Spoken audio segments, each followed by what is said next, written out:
Allison. Sorry it took me a while to make this video. I will be doing more for other people, but I thought I'd just get it done for you. So you asked how to style the Edinburgh shawl from home. I'm also obviously working at home right now. I teach and do my design all in my studio. So I'm going to show you 2 ways to wear the shawl. I'm not going to use the Edinburgh shawl you have because I don't have any with me right now, but I'm going to use my Maverick shawl and my Palmyra shawl to show you different ways to actually style it.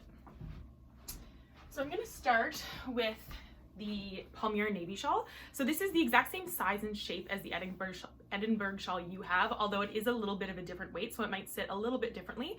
But what I love about yours is that it's a shrunken wool from Japan, so it kind of hangs actually a little bit softer than some of these shawls, which are cotton jacquards. So the way the shawl is designed is that it's a large rectangle, obviously, but it's permanently sewn. You can see that diagonally, so that when you wear it, you don't have to think about folding it so that the corners always fall to a point. So what I tell my customers is to try and find that diagonal seam, which it shouldn't be too hard on the Edinburgh shawl. It might be a little bit more confusing, and just hold it by it. So it should, as you hold it, be perfectly symmetrical, and allow each of the corners to be pointed with a point at the bottom. And so what I say is to hold it kind of from the top, straight edge down, and then if you wrap it around your shoulders, you can wear it a few ways. So one of the first ways is, especially at home, is really nice, is to kind of just wear it as a cape, and this way your back fits in the little dent there, but you get the longest part. I should have this vertically, the longest part in the front. So that's kind of if you're just lounging, and you can also pull the corners over your arms, which makes it kind of almost like a little jacket. Some of my customers also like to belt it, which I can do in another video. But so you can also belt it if you want to keep it kind of wrapped on you, but in Zoom calls, it kind of just looks like a sweater or a vest or like a poncho. So another way I like to wear it, especially with the Edinburgh shawl, is if you kind of keep it like that, but then pull it all forward, it becomes just a very large scarf, which is nice and comforting. This material sits a little bit heavier, but then you can kind of just let it kind of flow with you if you're getting up or walking around or just sitting, and it kind of becomes like a blanket on your stomach and your legs while you're sitting. So a few ways that I showed it in the pictures that you asked about was one way where I make it a complete scarf that I wrap around. That's better when you're outdoors a little bit, because it can actually keep you warm.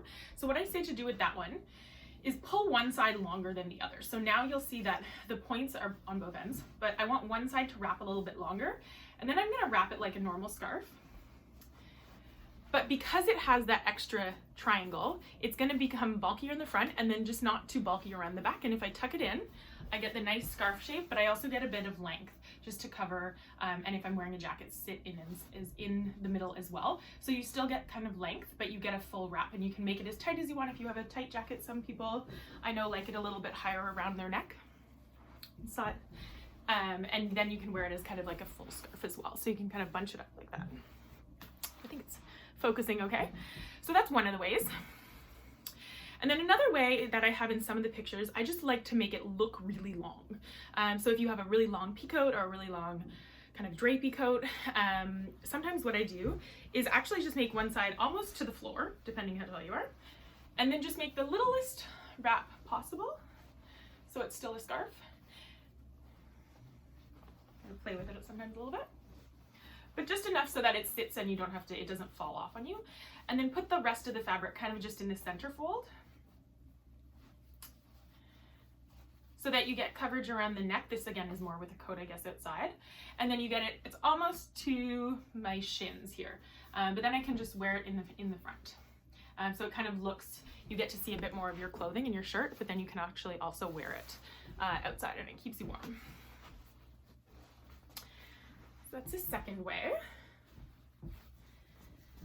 A third way, which some of my customers do, I haven't spent too much time doing it, but I know they do, is if you actually pull it forward like you did in the first time, you can actually fully tie it around the back of your back if you want it to look a little bit more like a vest a little bit.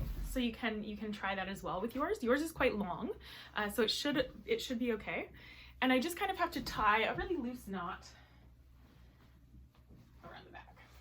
Not sure if you can see that. And just play with it a little bit, depends obviously on the size of your shoulders. And then if you tuck in your shirt, I just wear a lot of blouses on top and baggy pants on bottom. And then you can kind of wear it as a bit more of a shawl. or a vest as well. So that's another way. What might be another way? So there's lots of things. I encourage you just to kind of play and see what works best. I think that covers the two ways that showed in the pictures that you were asking about.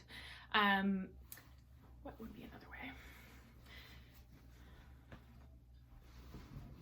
But mostly they were keeping one edge really long and one edge shorter, and then also just the way you hold it while you put it on.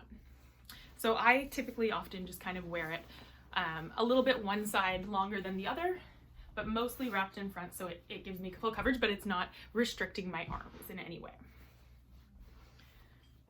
So I hope that helps. I will think of more ways and I will show you how to belt it as well.